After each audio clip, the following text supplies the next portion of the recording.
जीत और हार आपकी सोच पर निर्भर करता है। अगर आपने मान लिया तो आप हार जाएँगे, लेकिन अगर आपने जीतने की ठान लिया तो आप ज़रूर जीत जाएँगे। देखिए, आज है 20 अगस्त का दिन और आज की वीडियो में टोटल 11 मोस्ट इम्पोर्टेंट प्रश्नों पे हम चर्चा करेंगे। और देखिए, वीडियो के लास्ट में जो 5 क्वेश्चन ऑलरेडी पूछे जाते हैं, इनका आंसर ज़रूर दिया कीजिए, इससे आपका जो है रिवीजन हो जाता है पुराना करंट अफेयर। और जो लोग नए हैं वो चैनल को सब्सक्राइब जरूर कर लेंगे, साथ में बेल आइकन प्रेस करके वीडियो को लाइक और शेयर भी कर देंगे। और देखिए, आप डेली, मंथली, ईयरली और हाफ ईयरली सभी करंट अफेयर के पीडीएफ को जो है वीडियो के डिस्क्रिप्शन बॉक्स में दिए गए लिंक पर क्लिक करके इसको डाउनलोड कर सकते हैं। तो इसको डाउनलोड कर लीजिएगा। बहुत सारे बच्चे पूछते हैं कि सर मेरा फला एग्ज़ाम है, उसमें कितने महीने का करंट अफेयर पूछा जाएगा। तो देखिए, मोस्टली जो है 12 महीने यानी कि 1 साल का जो है करंट अफेयर पूछा जाता है सभी एग्ज़ाम में। और बाकी जो यूपीएससी और पीसीएस लेवल के एग्ज़ाम होते हैं तो उसमें 1 साल के अलावा अब वो पिछले 1-2 साल पुरानी घटनाओं को भी जो है पूछ लेता है। और आजकल मैंने देखा है कि वनडे एग्ज़ाम में भी जो है लंबे-लंबे प्रश्न पूछे जा रहे हैं। 2-3 साल पहले की भी जो कुछ घटनाएँ उसमें वर्णित कर ली जा रही हैं। तो 1 साल का कम से कम आप करंट अफेयर ज़रूर पढ़िए। बाकी कुछ ऐसे पॉइंट जो आते हैं जो 2-3 साल पुराने हैं, लेकिन एग्ज़ाम के लिए इम्पोर्टेंट है, वो मैं आपको डेली करंट अफेयर में बताता रहता हूँ। तो चलिए शुरू करते हैं। देखिए, आज का पहला प्रश्न है कि कौन सा देश मुफ्त में पीरियड प्रोडक्ट यानी कि माहवारी उत्पाद देने वाला पहला देश बन गया है। तो देखिए, ये देश आपका स्कॉटलैंड है। देखिए, हाल ही में स्कॉटलैंड सरकार ने पीरियड प्रोडक्ट एक्ट यानी कि माहवारी उत्पाद कानून लागू किया है अपने देश में। और ये इसी के साथ दुनिया की पहली ऐसी सरकार बन गई है स्कॉटलैंड की जो मासिक धर्म संबंधी उत्पादों तक निःशुल्क पहुंच के अधिकार की कानूनी रूप से जो है रक्षा करती है।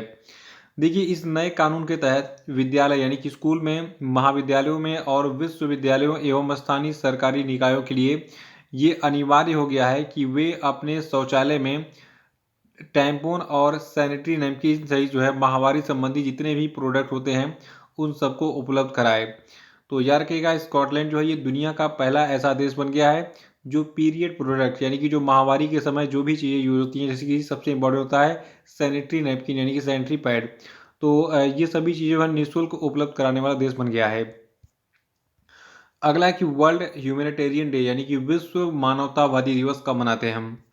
देखिए, हर साल 19 अगस्त के दिन विश्व मानवतावादी दिवस को मनाया जाता है। और ये दिन उन लोगों को अर्पित किया जाता है जो असल ज़िंदगी के नायक हैं, जो बिना अपने लाइफ की परवाह किए लोगों की मदद के लिए हमेशा तत्पर रहते हैं।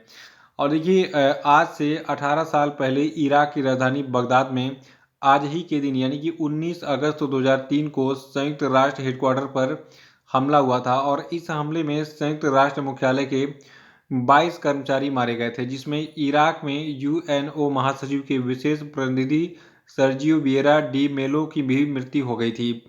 और इसके बाद फिर क्या हुआ, इन सबको जो है श्रद्धांजलि दी गई और फिर 19 अगस्त को विश्व मानवतावादी दिवस के रूप में मनाए जाने का फैसला किया गया। तो इसीलिए 19 अगस्त के दिन हर साल विश्व मानवतावादी दिवस हम मनाते हैं। अगला कि विश्व फोटोग्राफी दिवस कब मनाया जाता है। तो देखिए, जो आपका वर्ल्ड फोटोग्राफी डे यानी कि विश्व फोटोग्राफी दिवस है, इसको 19 अगस्त को हर साल मनाया जाता है। और 2022 के लिए विश्व फोटोग्राफी दिवस की थीम है लेंस के माध्यम से महामारी का लॉकडाउन यानी कि pandemic lockdown through the lens. और इसकी थीम जो है ये बहुत ही खास है। देखिए, ये जो थीम है ये इस बात पर प्रकाश डालता है कि हम कैमरे यानी कि लेंस के माध्यम से महामारी के चलते हुए लॉकडाउन को कैसे देखते हैं। महामारी का मतलब कोरोना से रिलेशन यहाँ पे लिया गया है। अगला कि भारत की पहली डबल डेकर एसी यानी कि एयर कंडीशनर इलेक्ट्रिक बस कहाँ शुरू की गई है। तो देखिए, जो भारत की पहली double decker AC electric bus है, इसको मुंबई में शुरू किया गया है। यानी कि ये बस जो है ये इलेक्ट्रिक बस है और डबल डेकर भी है और पूर्णतया एसी से संचालित भी है। तो एक टॉप क्लास की बस है ये इलेक्ट्रिक बस। और ये मुंबई में शुरू की गई है और ये इस प्रकार की पहली ऐसी बस है जो भारत में कहीं भी किसी भी स्थान पर शुरू की गई है। देखिए, जो आपके ये इलेक्ट्रिक बस होंगे तो इन इलेक्ट्रिक बसों को Brihan Mumbai electric supply and transport यानी कि बेस्ट के द्वारा संचालित किया जाएगा। और इस इलेक्ट्रिक डबल डेकर बस में एक बार में 90 पैसेंजर बैठ सकेंगे। देखिए, महाराष्ट्र की बात करें तो महाराष्ट्र की जो राजधानी है आपकी है मुंबई। मुख्यमंत्री यहाँ के हैं एकनाथ शिंदे, जो भी हाल ही में मुख्यमंत्री बने हैं।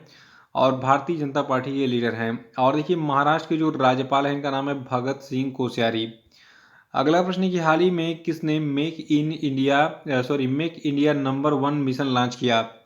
तो देखिए इस मेक इंडिया नंबर 1 मिशन को लॉन्च किया है अरविंद केजरीवाल ने। अरविंद केजरीवाल कौन है? आम आदमी पार्टी के संयोजक हैं, दिल्ली के मुख्यमंत्री हैं। ये तीसरी बार अभी हाल ही में दिल्ली के मुख्यमंत्री बने थे कुछ सालों पहले, और इस बार चौथी बार जब चुनाव होगा, देखते हैं ये चौथी बार बन पाते हैं कि नहीं। आपको क्या लगता है कि क्या अरविंद केजरीवाल चौथी बार दिल्ली के मुख्यमंत्री बन पाएंगे? कमेंट बॉक्स में अपना विचार जरूर प्रस्तुत कीजिए। देखते हैं कितने लोगों का विचार जो है मैच करता है आपस में। देखिए जो आपका ये मेक इंडिया नंबर मिशन है, ये है क्या चीज़? देखिए इस कैंपेन का आगाज करते हुए आम आदमी पार्टी के संयोजक ने जो है दिल्ली के ताल कटोरा स्टेडियम में अभी हाल ही में स्टेटमेंट दिया कि हमें भारत को फिर से नंबर 1 बनाना है, और इन्होंने इसके साथ ही देश को फिर से महान और नंबर 1 बनाने के लिए 5 मंत्र भी दिए। ये 5 मंत्र बहुत ही खास हैं। देखिए इन्होंने इसके साथ ही अपील भी की कि हमें लड़ना नहीं चाहिए बल्कि साथ साथ आगे बढ़ना चाहिए। यानी कि अरविंद केजरीवाल की बातों को कहें तो ये चाहते हैं कि जो पहले हमारा भारत विश्व गुरु जैसे था, हर चीज़ में नंबर 1 था, भारत सोने की चिड़िया था, भारत में इतना सोना चांदी हीरे जवाहरात भरे थे कि ये दुनिया का सबसे अमीर देश था। तो उस प्रकार भारत को जो है फिर से एक बार उसी रूप में लाना, ठीक है। तो क्या ऐसा संभव है? कमेंट बॉक्स में एक बार जरूर बताइए कि क्या अरविंद केजरीवाल भारत को दुनिया का नंबर 1 देश बना पाएंगे या नहीं। देखिए इन्होंने जो है जो आपका ये मेक इंडिया नंबर 1 पहल लॉन्च किया है, तो इसमें जो 5 मूल सिद्धांत इनके हैं क्या क्या हैं, ये मैं आपको बता देता हूँ। देखिए पहली चीज़ जो हमें करनी है ये है कि इस देश के हर बच्चे को मुफ्त और गुणवत्तापूर्ण शिक्षा प्रदान करना। तो इससे तो मैं सहमत हूँ कि अगर पूरे भारत में सभी बच्चों को फ्री में अगर गुणवत्तापूर्ण शिक्षा मिल रही है तो ये बहुत अच्छी बात है, क्योंकि आजकल एजुकेशन की कास्ट प्राइवेट सेक्टर में बहुत ज़्यादा हो गई है। प्राइवेट स्कूलों में फीस इतनी ज़्यादा हो गई है कि बच्चों को पढ़ाना बहुत ही एक तरीके से कठिन कार्य हो गया है। तो ये तो खैर अप्लाई होनी चाहिए फ्री एजुकेशन। दूसरा उपाय क्या है? दूसरा उपाय जो हमें करना होगा वो है देश के प्रत्येक नागरिक को मुफ्त और सर्वोत्तम चिकित्सा उपचार के साथ साथ मुफ्त दवाएं और परीक्षण सुविधाएं प्रदान करना। तो खैर लगभग ये सभी सरकारें लगभग करती हैं पूरे देश में कि वो फ्री में जो है मेडिकल सुविधाएं प्रदान करती हैं सरकारी अस्पतालों में। तो ये तो ज़रूरी है। और अगला पॉइंट क्या है कि तीसरा, हमें हर युवा को रोजगार देना होगा। ये तो सबसे ज़रूरी है कि हर युवा को रोजगार मिले, क्योंकि इस समय बेरोजगारी दर बहुत ज़्यादा बढ़ गई है, सरकारी नौकरियां ख़त्म की जा रही हैं। ये आप लोगों को पता ही होगा। अभी कुछ दिन पहले जो है सरकार एक विधेयक लाई थी, अगर वो संसद में पास हो जाता है तो बिजली विभाग में जो नौकरियां हैं वो सारी ख़त्म हो जाएंगी, सारी प्राइवेट सेक्टर में चली जाएंगी। तो ये भी होना चाहिए कि रोजगार हर व्यक्ति को उपलब्ध कराने का प्रयास करना चाहिए सरकार को। और चौथा पॉइंट है कि हर महिला को सम्मान, समान अधिकार और सुरक्षा मिलनी चाहिए, ये भी ज़रूरी ही है। और पांचवा कि हमें ये सुनिश्चित करना होगा कि किसानों को उनकी उपज का उचित मूल्य मिले और सम्मान मिले, ताकि बच्चे गर्व से कह सकें कि वो भी किसान बनना चाहते हैं। देखिए जो कांग्रेस की सरकार थी, देखिए सबसे पहले सरकार तो कांग्रेस की बनी थी जब देश आज़ाद हुआ था।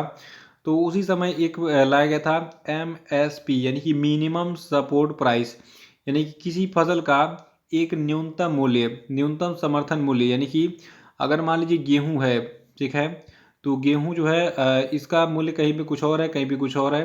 तो सरकार ने कहा कि कहीं 10 रुपये किलो है, कहीं 20 रुपये किलो है, ऐसा हम नहीं होने देंगे। हम गेहूं को एक न्यूनतम समर्थन मूल्य पे खरीदेंगे। तो इसलिए ये जो है मिनिमम सपोर्ट प्राइस लेकर आई, यानी कि MSP लेकर आई। तो MSP बदलता रहता है, कभी 2000 कर दिया जाता है, कभी इसमें 10-20 रुपये की बढ़ोतरी कर दी जाती है। तो वो मैं समय समय पर आपको बताता रहता हूँ डेली करेंट अफेयर सेशन में कि इस बार इस वित्तीय वर्ष में सरकार ने गेहूं का न्यूनतम समर्थन मूल्य जो है 2019 रुपये रखा है, या फिर जो भी रखा है, एक आंकड़ा जो है वो आपको मैं बताता रहता हूँ। तो ये 5 पॉइंट अरविंद केजरीवाल ने बताए हैं कि अगर ये पांचों चीज़ें अप्लाई कर दी जाएं तो भारत जो है ये दुनिया का नंबर 1 देश बन जाएगा। क्या ऐसा ज़रूरी है? क्या इन सभी चीज़ों से आप सहमत हैं? कमेंट बॉक्स में बताइए। अगला प्रश्न है कि वित्तीय सेवा संस्थान ब्यूरो यानी कि फाइनेंशियल सर्विसेज इंस्टीट्यूशन ब्यूरो ने हाल ही में राष्ट्रीय कृषि और ग्रामीण विकास बैंक के चेयरमैन पद के लिए किसके नाम की सिफारिश की है? तो देखिए ये व्यक्ति आपके हैं मोहम्मद मुस्तफ़ा। याद रखिएगा, वित्तीय सेवा संस्थान ब्यूरो ने हाल ही में राष्ट्रीय कृषि और ग्रामीण विकास बैंक के चेयरमैन पद के लिए मोहम्मद मुस्तफ़ा के नाम की हाल ही में सिफारिश की। देखिए जो आपका फाइनेंशियल सर्विसेज इंस्टीट्यूशन ब्यूरो है, इसने बताया कि 16 और 17 अगस्त 2022 को 15 उम्मीदवारों के साथ बातचीत के बाद मोहम्मद मुस्तफ़ा का नाबार्ड के चेयरमैन पद के लिए जो है सिफारिश किया गया है। तो देखते हैं क्या मोहम्मद मुस्तफ़ा नाबार्ड यानी कि जो आपका राष्ट्रीय कृषि और ग्रामीण विकास बैंक है इसके चेयरमैन बन पाते हैं या नहीं। अगर कंफर्म हो जाएगा तो मैं आपको बता दूंगा, वैसे 100% जो है ये बनने वाले ही हैं। ठीक है। अगला कि हाल ही में किस राज्य ने दही हांडी उत्सव को खेल का दर्जा दिया। देखिए जो दही हांडी उत्सव है इसको महाराष्ट्र ने खेल का दर्जा दिया है। साथ ही इसके जो खिलाड़ी होंगे उनको एक विशेष सम्मान देने की घोषणा की है। देखिए महाराष्ट्र के मुख्यमंत्री एकनाथ शिंदे ने विधानसभा में ये घोषणा की कि लोकप्रिय खेल दही हांडी उत्सव को सरकार ने साहसी खेल का जो है दर्जा दिया है। और साथ ही दही हांडी उत्सव में शामिल होने वाले जितने भी युवक होंगे इनको खेल कूद कोटे के लिए सरकारी नौकरियों में आरक्षण भी मिलेगा। यानी कि एक तरीके से दही हांडी उत्सव में अगर 200 लोग जो है शामिल होते हैं टीम बनाकर, तो इन 200 लोगों को प्रमाण पत्र मिलेगा कि इन्होंने जो है दही हांडी उत्सव में पार्टिसिपेट किया और इसी एज के खिलाड़ी हैं। और फिर इनको जो है खेल कोटे में सरकारी नौकरी भी मिलेगी। दही हांडी उत्सव सबको पता है, एक रस्सी ऐसी होती है उसमें मटका टांग दिया जाता है, फिर लोग जो है पिरामिड बना के इस मटके के पास पहुंचते हैं और मटके को तोड़ते हैं। उसमें कुछ गिफ्ट वगैरह इनाम वगैरह रहते हैं, पैसा या फिर सोना चांदी जो भी है वो इसमें मटके में रहता है। तो सबने देखा होगा, यहाँ पे देखिए एक पिरामिड बनाकर जो है बच्चे मटका तोड़ रहे हैं। फोटो थोड़ी सी क्लियर नहीं हुई, ब्लर है। तो ये पूरे लोग जो है यहाँ पे टीम बनाकर मटके को तोड़ने का प्रयास कर रहे हैं। तो ये आपका है दही हांडी उत्सव। मोस्टली ये जो है श्री कृष्ण जन्माष्टमी के शुभ अवसर पर जो है हर साल भारत में हर जगह पे लगभग आयोजित होता है। ठीक है।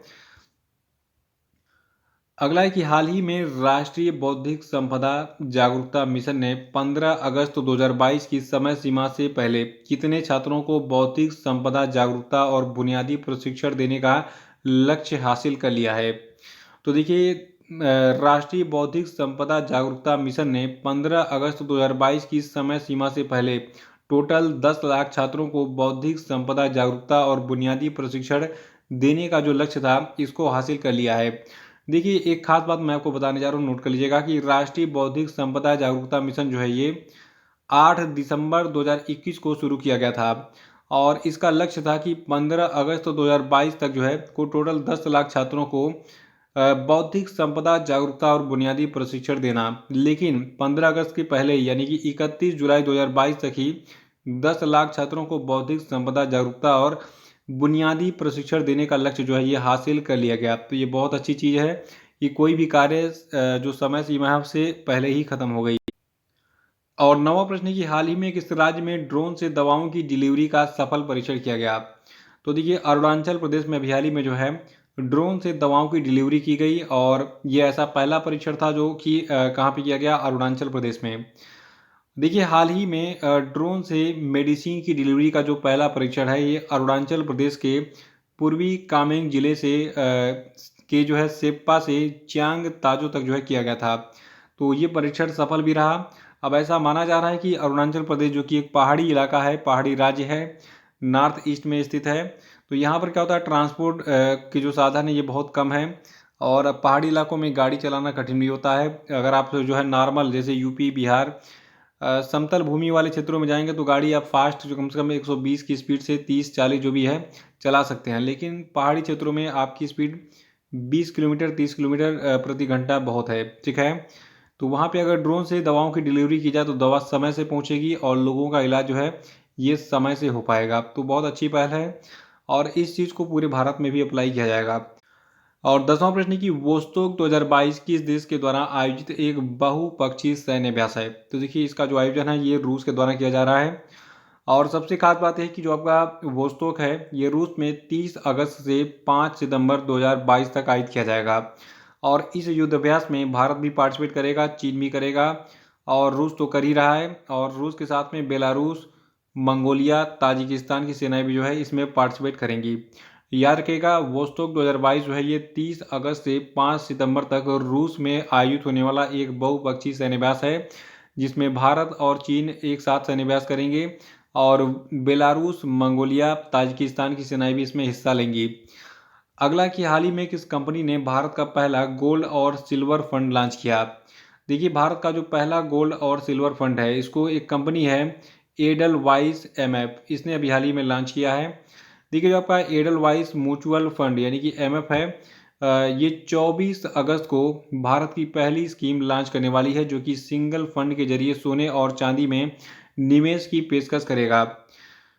तो ये थे आपके आज के सभी महत्वपूर्ण करंट अफेयर और अब हम बात करेंगे आज के सभी क्वेश्चन अपडेट पे। देखिए आज का हमारा पहला प्रश्न है कि हाल ही में किस बैंक ने विजिल आंटी पहल की शुरुआत की है, बताइए कौन सा बैंक है ये।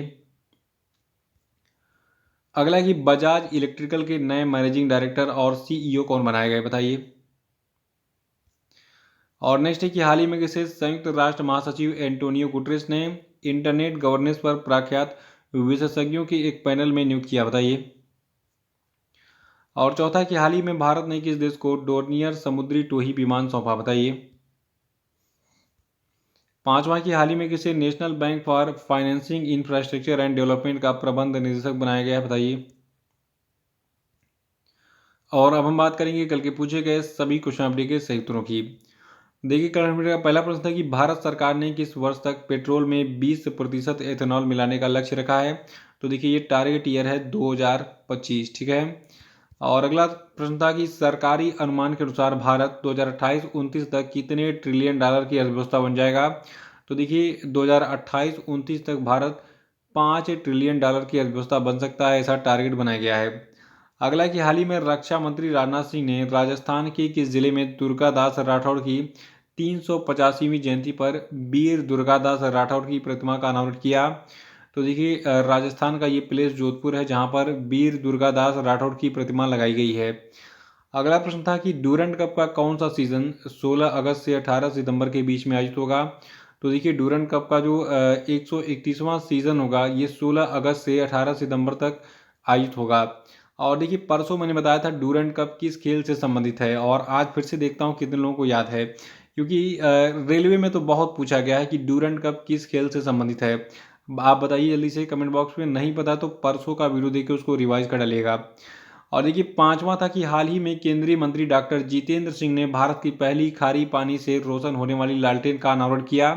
इस लालटेन का क्या नाम है, तो देखिए इसका नाम रोशनी है, यानी कि रोशनी भारत की पहली खारे पानी से रोशन होने वाली लालटेन है। इसमें समुद्र का जल डालकर जो है ये एलईडी बल्ब जो होते हैं इस लालटेन में वो जलाया जाता है।